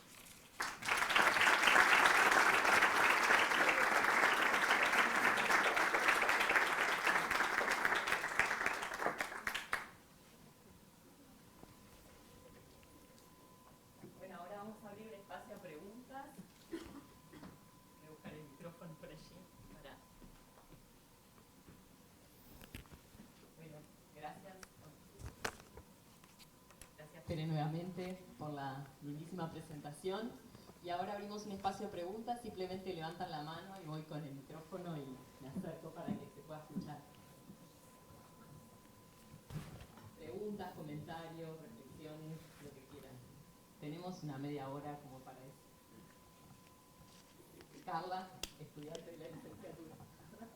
Hola, ¿qué tal? Te quería preguntar, me quedó una cosa picando ahí, que es el tema de las carreteras. Que vos hablaste algo así como de trabajar en conjunto para ver cómo ordenar esas carreteras, siendo que en Uruguay es una problemática, más que nada de cruce de fauna, y bueno, yo estoy trabajando en un proyecto donde los vecinos de la zona me hablan mucho de la carretera y justamente por el tema problemático, y además que a veces lo vemos como algo que corta un paisaje, ¿no? Cómo integrarlo en ese paisaje, cómo lo trabajan, cómo gestionan ese ordenamiento de cierta forma territorial con las carreteras, cómo es ese trabajo cruzado básicamente, y si lo ven así también como un problema. Gracias, Carla. Sí y no. Es decir, para nosotros las carreteras forman parte del paisaje, ¿no? Nos tenemos que comunicar, nos comunicamos, y por lo tanto ya desde las primeras civilizaciones se crearon caminos, no se llamaban carreteras, pero pero forman parte del paisaje. Pero sí que es cierto que hay algunas que están más bien encajadas y otras menos. No solo hay una fragmentación ecológica, hay una fragmentación social, ¿no? Te divide paisajes por la conexión entre ellos, ¿no? ¿no? Territorios que estaban comunicados y que podías andar de un sitio a otro, la carretera te hace de barrera. A veces te dividen visualmente también, o sea, no es solo una visión ecológica. Lo que nos ha pasado allí es que ha habido un momento que aquellas carreteras, como alguna que he enseñado por aquí, ¿no? Que se veía de la Musara, por ejemplo, que eran carreteras adaptadas a la topografía del lugar, esto ha desaparecido. O sea, llega un momento que para ir de punto A a punto B lo mejor es la línea recta. Aunque haya montañas, hacemos túneles, cruzamos campos, y de tener un respeto por la topografía, por los elementos del territorio, pasamos a unas carreteras que todas son iguales, y las haces en el Pirineo, en la fotografía de la portada, como si las haces en una zona llana al lado de unos arrozales, ¿no? Y aquí hay el problema, cuando las carreteras forman parte del paisaje, pero empobrecen, ¿no? su calidad. Y nosotros el trabajo que hicimos fue más de ver la carretera como algo positivo, en el sentido de cómo la carretera nos puede, ya que es algo artificializado que nos han puesto allí, cómo nos puede ayudar a dar valor al paisaje, a poder valorar el paisaje e intentar concienciar de que las cosas se tienen que hacer de otra forma, ¿no? Pero bueno, luego hay expertos, evidentemente, que trabajan el tema de la fauna, ¿no? de la conexión ecológica, sobre todo desde el mundo de la ecología o paisaje. No trabajamos tanto desde el observatorio, biólogos, etcétera, que trabajan muy bien, hay especialistas en temas de fauna, pero sí que es verdad que muchas veces estas transformaciones son tan rápidas, son tan intensas, que en determinados lugares te cambian la percepción completamente y por lo tanto no son suficientemente respetuosas. Nosotros intentamos, aunque en este campo cuesta mucho, que las cosas se hagan de otra forma. Yo creo que se va avanzando. Parlo de allí, yo aquí no conozco tanto, pero aquí conozco la que viene de Montevideo hasta aquí, que la he hecho 4 veces, como han recordado antes, ¿no? Bueno, 4 no, porque pero que sí, que es una cicatriz, esto es evidente que es una cicatriz. Pero luego están estas, ¿no? Las que llegan a la costa, que serían como más paisajistas, ¿no? Entonces, aprovechar estas rutas como una forma de concienciar a la población y que generen cosas, ¿no?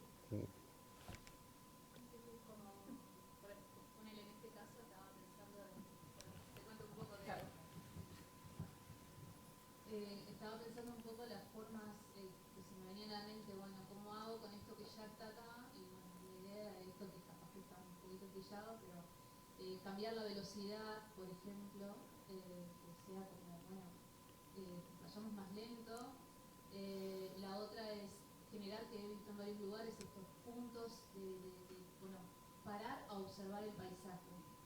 Que haya como cada tanto tramos de parar, bueno, me detengo, observo y tal vez hay personas que todavía no han parado a hacer eso y solamente están como manejando en esa. Y la otra, bueno, esos cruces de fauna y demás, como formas mitigantes con algo que ya está, que no lo podés llegar y barrer. No sé si voy por ahí. Sí, de hecho, completamente de acuerdo. De hecho, en los catálogos, una de las cosas que hemos hecho es identificar los miradores, o sea, no los miradores ya hechos, sino los lugares, claro, no todos, porque la red de carreteras es muy extensa, pero los lugares que quizás son más estratégicos, a veces una curva, nosotros tenemos muchas curvas, mucha montaña, en una curva de repente se te abre una visual, ¿no? Una escena, un paisaje, una amplitud visual que te permite explicar muchas cosas y entender cosas, un sitio que te atrapa, ¿no? Pues este es un punto. Y en los catálogos hemos intentado marcar los miradores de carretera o espacios potencialmente como miradores de carretera, precisamente por el potencial que tienen para ser didácticos. O sea, normalmente los miradores los vinculamos mucho al turismo, porque además como país turístico, pues, pero no, son espacios para hacer educación, para incluso para el reposo, para la contemplación, no tiene que ser siempre el turismo, ¿no? Y, Tenés un poco de miedo de caer en ese spot justamente de la foto de la selfie. exacto, Y en realidad no es no, por ahí no. No, y luego los que han trabajado mucho esto son los franceses. Los franceses hubo un momento en los años 90, cuando hicieron las grandes infraestructuras, que trabajaron mucho esto porque veían, bueno, como esta autopista, es que, ¿cómo la integramos? Bueno, es una autopista, o sea, es un monstruo que se te mete allí, una cinta. Pues vamos a potenciar el paisaje, ¿no? Era una forma de realzar los activos del paisaje, los valores del paisaje alrededor de esto, aparte de intentar hacer bien esta autopista, ¿eh? Pero, bueno, es intentar compensar estas cosas.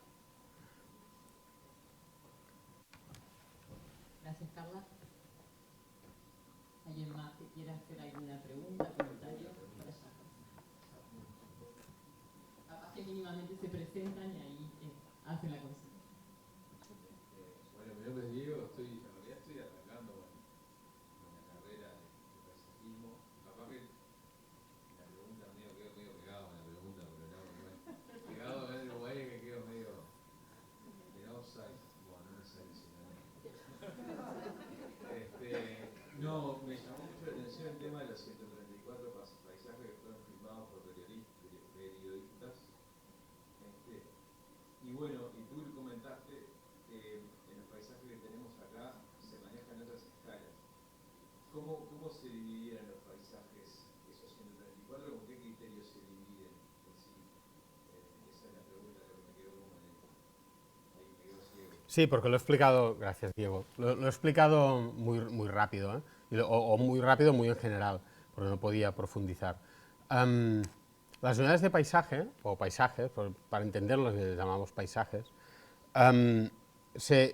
los criterios que utilizamos fueron, por un lado, las variables que son más materiales y más tangibles, ¿no? La vegetación, los usos del suelo, el relieve, los pendientes, las pendientes, etcétera, ¿no? Y esto lo tenemos en capas, ¿no? Esto está cartografiado, ya lo tienes, ¿no?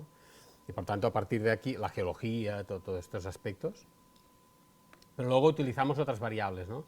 La visibilidad, las dinámicas, la dimensión histórica del paisaje y el sentido del lugar, esta cuestión más de arraigo, ¿no? de sentirte de un lugar y no de otro, de sentirte de un lugar por sus elementos, por los elementos que lo conforman, ¿no? El cerro de no sé qué, porque hay el mar, porque tengo el río al lado, esto pasa mucho.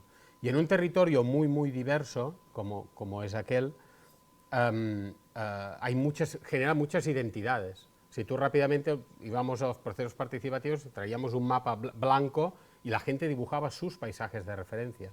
Y a partir de cruzar, así como cruzas la geología con la vegetación, con los usos, cruzábamos los diferentes paisajes mentales con unas transparencias y te acababan saliendo unas áreas que eran las áreas de los paisajes que la gente se reconocía. Pero lo fuerte es que, bueno, no tengo la imagen aquí, pero en la metodología tenemos un ejemplo muy claro de que al final los paisajes en los cuales te reconoces tienen mucho que ver con la conformación física del paisaje también.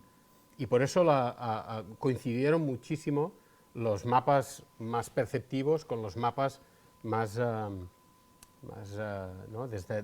más objetivos, ¿no? En este sentido. Pero el resultado es el cruce de los dos. Por lo tanto, tenemos las variables clásicas, pero luego entramos ya en cuestiones más emocionales, pero también tuvimos en cuenta si este paisaje se estaba transformando de secano a regadío o de una zona urbana compacta a una zona más dispersa, que son estas dinámicas que teníamos en aquel momento. Todo esto ayudó a acabar de definirla. Al final no fue nada fácil, porque imagínense, si han estado en el Pirineo, ¿no? Imagínense en el Pirineo, en las montañas, casi cada valle es una identidad, pero no podía ser cada valle una unidad de paisaje, si no tendríamos 800 y luego no es operativo. O sea que no fue tan fácil definir las líneas, pero teníamos que definir líneas, que es lo que comentaba antes. Los paisajes tienen continuidad, pero al final, si esto tiene que servir para la ordenación del territorio, tienes que dar áreas, ¿no? Bueno, este es un poco te lo he resumido mucho, pero más o menos, ¿no? Las variables... Por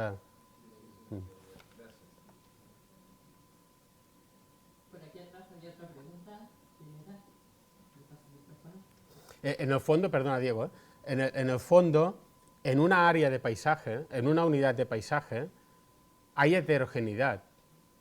Es decir, puede haber un núcleo pequeño y una ciudad más grande. Puede haber, no sé, cultivo de cereales y un cultivo de arroz al lado. Pero luego, como tenemos unos relieves tan pronunciados, al final son áreas que, como decía antes, son áreas coherentes desde el punto de vista experiencial. En el sentido que la gente tiene unos puntos de referencia que hacen que aquello es completamente diferente a un paisaje más montañoso que hay aquí, uno más marítimo que hay allí y otro más boscoso que está a kilómetros más allá, ¿vale? Pero, como decía antes, no son tipologías de paisaje, son unidades que en el interior hay heterogeneidad, pero hay una coherencia. No sé si se entiende. Sí, vale. Bueno, aquí Lucía, de la licenciatura de OCEA. Yo un poco en la misma línea que la pregunta anterior, un poco esto de las definiciones de las unidades de paisaje, la complejidad que tienen, ¿no? Qué variables uno considera, los atributos. Un poco también en base a la experiencia de ustedes, como es, ampliar un poco más ese aprendizaje que han tenido y el tema de la escala, porque en realidad la escala es como la que termina, ¿no? Cuando uno establece la línea va a depender de la escala en la que uno está trabajando y la definición de las variables lo mismo. Entonces, bueno, si tenía algún aprendizaje, podrías ampliar un poco más eso. Sí, trabajar en paisajes, trabajar en escalas y probablemente, bueno, seguro, ¿no? Estas 134, si tú bajas aún más la escala, te saldrán no sé cuántas más, ¿no? Pero esto estaba pensado para la ordenación territorial. Y lo que pasa es que nos hemos dado cuenta que cuando bajamos a nivel local funcionan igualmente. Funcionan igualmente porque, bueno, porque los elementos que las configuran son los que son y están allí. Y por lo tanto no hemos hecho un segundo mapa con una escala. Esto los ingleses sí que lo han hecho, ¿eh? Porque ellos trabajan en el Landscape Character Assessment, y luego hacen como unas grandes áreas de carácter, luego hacen unas tipologías y tienen como 2 o 3 niveles, ¿no? O escalas. Nosotros hemos quedado en este porque nos funciona y porque además también queremos potenciar el trabajo supramunicipal. O sea, no a nivel local, que está muy bien, ¿eh? Hay un municipio que quiere hacer algo, pam, pam, ayudamos. Pero este trabajo colectivo más a nivel supramunicipal, ¿no? El de compartir valores, compartir beneficios, compartir inquietudes, compartir problemáticas. Y este trabajo, porque nos falta cultura de supramunicipalidad, y en paisaje es fundamental, entendemos. Y por eso las unidades funcionan en este sentido. De hecho, tiene una componente visual muy grande. Si tú recorres, te vas desde el Delta del Ebro, Cataluña, parte sur del Delta del Ebro, te vas hasta el Pirineo, ¿no? Que acabas cruzando, pues quizá cruzarás, me invento, 15 unidades de paisaje, lo puedes hacer en un día porque tampoco es un territorio muy grande, o en un día y medio. Tú vas con el coche y rápidamente dices, oh, he cambiado de paisaje. O sea, tiene una parte muy intuitiva. Al final, lo que acaba saliendo es algo que ya se intuía, pero que no existía aún. No existía este mapa, que en el fondo son espacios de vivencia, como decía, ¿no? Para la gente. Gracias, Lucía. Aquí. Rosana. Hola. ¿Sabes qué te quería preguntar? Porque me pareció, digo, tú empezaste prácticamente la charla diciendo de que los paisajes son patrimonializados por la comunidad, ¿no? Y muchas veces se hacen no desde la academia, digamos, sino desde las expresiones, los vínculos y las experiencias que tiene la gente con su territorio. Pero por otro lado también eso hay que educarlo, ¿verdad? Y es una construcción colectiva que también hay que calificar de alguna manera. Entonces, por algo, bueno, todas estas estrategias que se plantea el observatorio y dentro de eso la de comunicación y sensibilización. Y lo que me interesaba consultarte, digamos, que nos pudieras comentar es cómo trabajan cuando las poblaciones objetivos son diversas, pero además desde el punto de vista etario, ¿no? Porque nosotros, por ejemplo, estamos trabajando ahora en un territorio donde todas las escuelas se han comprometido muchísimo a revalorizar, digamos, su territorio, general, propuestas, pero fundamentalmente con su público que son niños y que nosotros a veces no estamos acostumbrados a trabajar con los niños como quizás lo hacemos con más facilidad con los adultos, ¿verdad? En los talleres, en los programas de sensibilización. Entonces, es como un reto también y es muy importante porque, bueno, ahí como se planta la semilla para que luego ellos después defiendan y proyecten su territorio. Y en ese sentido es un poco lo que quería consultarte a ver si nos puedes dar alguna referencia. Bueno, aquí, gracias Rosana. Por cierto, Rosana, hemos tenido el placer de tener a Rosana en el centro de documentación durante unos días, hace unos meses. Yo recomiendo que baje. Intentamos, por ejemplo, en este últimos materiales, el taller este de Somos Agentes del Paisaje, que he enseñado para primaria y secundaria, nos ayudó una empresa especializada en pedagogía, porque nosotros no. Pero al final, entre las herramientas que utiliza un pedagogo y los del paisaje, pues construimos algo y nos ayudaron también a transmitirlo y a explicarlo, porque, como tú dices, quizá estamos más familiarizados con un público, una formación diferente, una edad diferente y con unos interlocutores diferentes, ¿no? Y trabajar con niños y niñas y a unas edades determinadas, pues quizá no tenemos las herramientas. Y aquí nos han ayudado, es decir, nos han ayudado a construir estos materiales para que se entendieran, para que estuvieran al nivel que tocaba, porque tú tampoco, bueno, no sé, sabemos lo que sabemos, hay muchas cosas que no, ¿no? Entonces, y estos son materiales que utilizamos de momento esto lo estamos haciendo en el observatorio, donde tú estuviste, en aquella sala, y vienen escuelas de la comarca, de momento. No lo hemos ampliado porque desde que lo hemos puesto a las escuelas de la comarca nos han venido unas cuantas, y lo abrimos, no sé si tenemos la capacidad de dar respuesta, porque el observatorio somos los que somos, ¿no? Ya tendría que ser como una línea más potente, ¿no? Pero bueno, intentamos adaptarnos a las situaciones, pero claro, muchas de estas cosas pedimos ayuda a especialistas o por ejemplo con el tema de participación, estas encuestas que he hablado, estos procesos participativos, había unas empresas una empresa, ¿no? Un grupo de gente que se dedica a temas de dinamización, participación, implicación ciudadana, pero que además son personas sensibles al mundo del paisaje. Esto sí que lo intentamos, que todos los que nos ayudan, que no son de nuestra disciplina, pero que sean sensibles, que no tienes que explicarle qué es un paisaje. Y en cambio estas personas pues nos han ayudado en todos los procesos de participación, porque nosotros pues no, al final acabas aprendiendo algo, pero los que saben son ellos. Gracias, Rosana. ¿Otra pregunta? Por allá creo que había más manos, ¿no?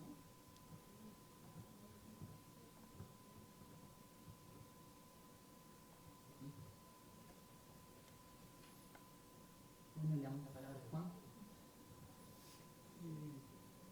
Me pareció muy interesante y muy completa la presentación. Muchísimas gracias. Creo que todos lo han apreciado.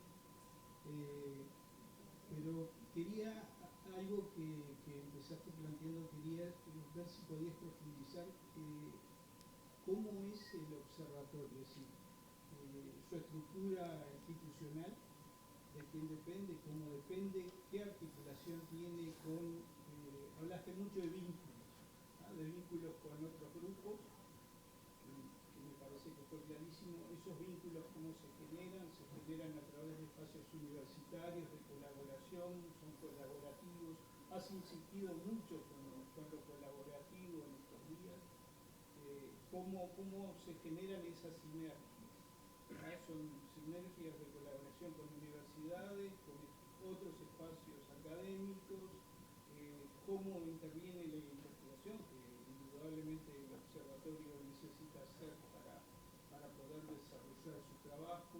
Poco que nos explicaras eso, incluso dijiste somos pocos varias veces, ¿cómo es el equipo? ¿Cómo funciona?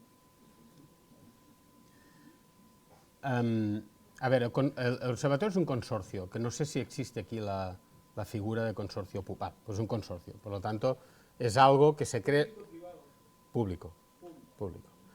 Es una estructura que se forma en un momento determinado, año 2004, la actividad es del 2005, pero lo que es la conformación del consorcio de 2004, para un fin determinado que es, de hecho, inicialmente había el objetivo de decir, bueno, es para hacer los catálogos de paisaje. Lo que pasa es que cuando empezó el observatorio, nosotros dijimos, bueno, catálogos y algo más. O sea, en el mundo del paisaje hay más cosas, ¿no? Pero es un consorcio. Es un consorcio en el cual participan todas aquellas entidades que he puesto allí, que son más de 30, y que por lo tanto están departamentos de la Generalitat, colegios profesionales, universidades, etc. Esto ya es algo, ya es una declaración de intenciones, en el sentido que es todas aquellas instituciones del ámbito del paisaje, más o menos, bueno, que pueden estar relacionadas con paisaje, ahí están, ¿no? Esto es el consorcio. Luego, el presupuesto del observatorio viene, no me lo has preguntado, pero ya te doy. El presupuesto del observatorio, el consorcio está adscrito, porque por ley tienes que estar adscrito a una administración. Está adscrito al Departamento de Territorio de la Generalitat, el Gobierno de Cataluña, ¿vale? No del Ministerio, no a nivel estatal, sino a nivel de Comunidad Autónoma de Cataluña. Pero las competencias en paisaje, ordenación del territorio, normalmente en España son de las comunidades autónomas. Entonces, estamos vinculados al Departamento de Territorio y es quien tuvo la iniciativa de aprobar una ley de paisaje, tal. El presupuesto viene básicamente del Departamento de Territorio, pero también el Ayuntamiento de Olot, como estamos allí, aparte de dejarnos el edificio fantástico y pagar la luz y el teléfono, bueno, no, el teléfono, la luz, y pagar la luz y la calefacción, pues nos da también una aportación anual, que no es la misma, es menor, pero por ser un ayuntamiento está muy bien, están encantados con el ayuntamiento. Y luego hay algunas administraciones locales que también aportan, sobre todo las 4 provincias, las 4 diputaciones, que son agrupaciones de municipios, también aportan. Luego, por ejemplo, cuando hicimos los catálogos los hicimos con las universidades, todas las universidades públicas.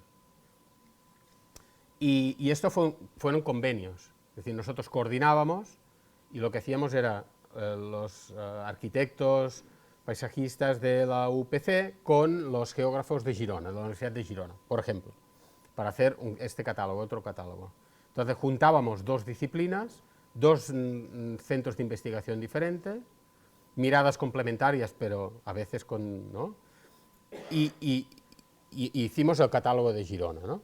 Partiendo de la metodología que construimos así en común.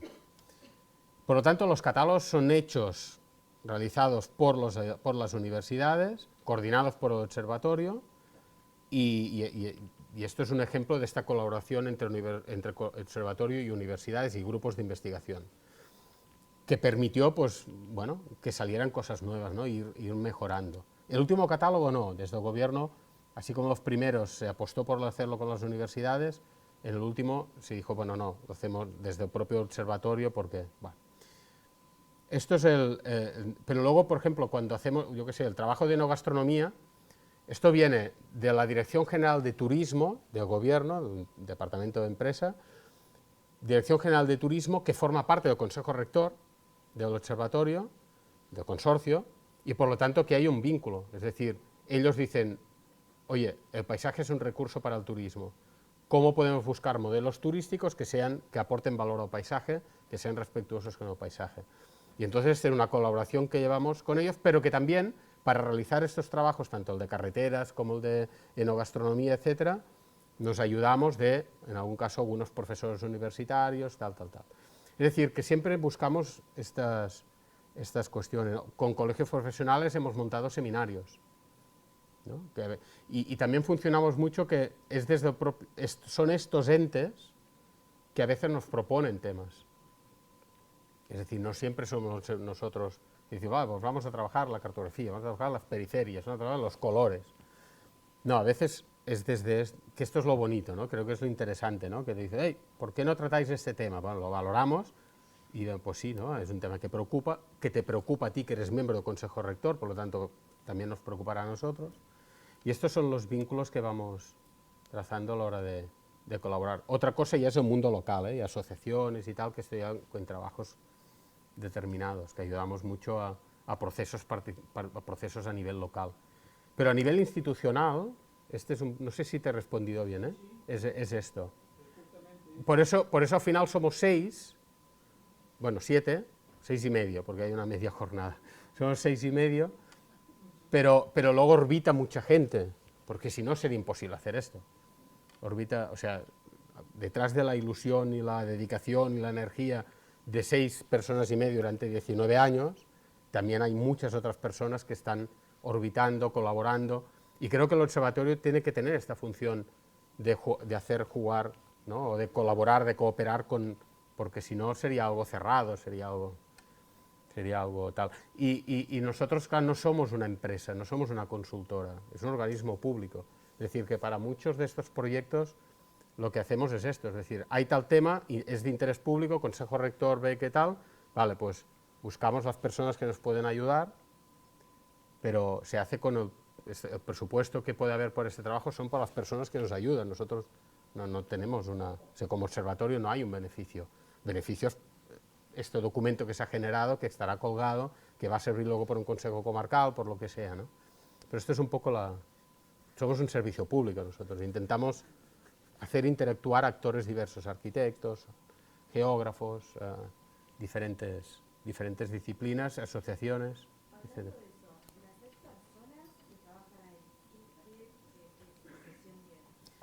Hay 2 geógrafas, una economista, 2 ambientólogos, una documentalista y una administrativa. Lo he dicho todo, ¿no? 2 geógrafos, 2 ambientólogos, una economista, una documentalista y una administrativa. Esto es el origen, pero luego, como he dicho, todo lo que trabajamos, ¿no? Lo que es más estructural es así, pero luego todo lo que trabajamos es con apoyo y por tanto con contrato, ¿no? O con encargo a profesionales que son de diversas disciplinas. Una pregunta, lo ambiental y todo lo que tiene que ver son solo biólogos los que se encargan. No sé si me va a responder un poquito. ¿Sí? ¿Ambientólogos? ¿Puedes repetir? Perdona, ¿puedes repetir? Los que se ocupan en la conservación de las áreas naturales. Sí. Tema de biodiversidad, todo eso. ¿Son biólogos y ambientólogos? A ver, nosotros como observatorio, precisamente esta parte de espacios naturales, espacios protegidos, no nos dedicamos al resto del territorio, ¿no? Porque nos dedicamos más a los paisajes cotidianos, estos que he ido enseñando, que no son los ya protegidos.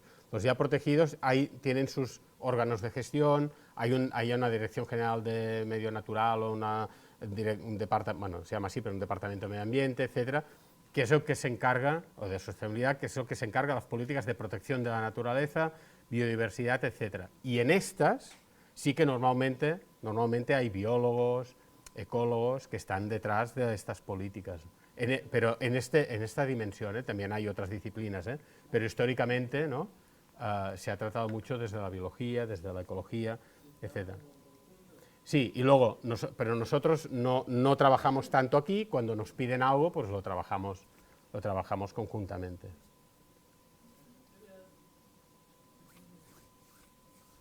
¿Alguna otra pregunta?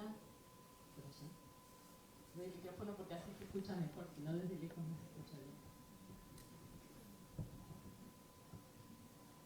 Yo te quería preguntar sobre los macroproyectos que está habiendo últimamente en Cataluña, si habéis incidido ahí un poco desde el observatorio, como el Hard Rock. Iba a preguntar, ¿qué macroproyectos? Porque hay muchos. Todos los que hay, por ejemplo.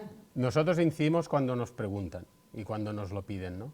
Por ejemplo, la carretera que mostraba en la zona de Vall d'en Bas es una que, o sea, carreteras se hacen, bueno, no, hay que decir se hacen muchas, no, ahora no se hacen tantas porque después de la crisis y tal tampoco se han hecho tantas, ¿no? Pero en algunos proyectos puntuales por su singularidad o porque consideran que nosotros podemos aportar algo y tal, se nos pregunta y formamos parte de una forma u otra, más o menos vinculados. En el caso del Hard Rock, no. En el caso del Hard Rock, de hecho, es un tema que aún está así, que no se sabe qué pasará, no se sabe. Pero no, en este caso no. O sea, nosotros somos un órgano consultivo de asesoramiento, no decidimos en el territorio, sino que nos piden Lo que pasa es que nosotros lo que hace el observatorio es proveer de toda esta documentación que luego quien diseña estos proyectos tiene que fijarse y tiene que tener en cuenta. Luego ya hay una voluntad política, si lo tienes más o menos en cuenta, ¿vale? Porque aunque no estemos detrás de decisiones como estos macroproyectos u otros, sí que hay una documentación que tienen que mirarse todos, porque lo dice la ley de paisaje, que son los catálogos, y allí hay cosas, y dice cosas sobre estos territorios, ¿no? Por lo tanto, la incidencia también depende a veces del compromiso o de la voluntad de que este mapa emerja más o emerja menos.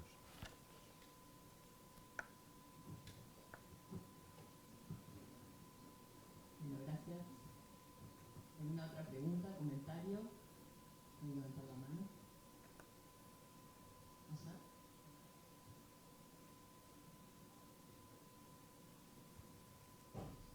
Bueno, si no hay más preguntas, y siendo ya cerca de las 5, sabemos que hay varias clases ahora que empiezan a las 5, así que liberamos sobre todo a los estudiantes. Y bueno, y ya que nombraba Pere un poco la financiación, queremos agradecer a la Comisión Sectorial de Investigación Científica de la Universidad de la República, que tiene un programa que se llama Movilidad e Intercambios Académicos, y gracias a ese programa pudimos invitar a Pere y tenerlo hoy aquí. Así que queremos agradecer a la universidad por eso, a CSIC, y muchas gracias a todos por estar, gracias por la participación activa que tuvieron también, las preguntas, y bueno, para quienes habían preguntado también si la charla la íbamos a grabar, no pudimos hacer transmisión en vivo, pero sí se hizo toda una grabación, gracias a docentes de la licenciatura en medios audiovisuales que nos prestaron los equipos para poder hacerlo. Y bueno, a esas colaboraciones que tenemos también dentro de la universidad entre diferentes carreras, logramos hacerlo y en estos días lo vamos a editar y lo vamos a subir a la red y nos vamos a pasar el link para quienes no pudieron venir hoy. ¿Ah? Muchas gracias a todos.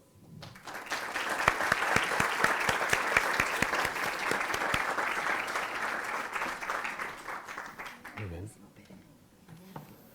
Vale, gracias. He hecho una hora, ¿no? Más o menos. Sí, bueno. No, de media no. No, pero lo tenía controlado. ¿Eh? Yo creo que ha sido una hora.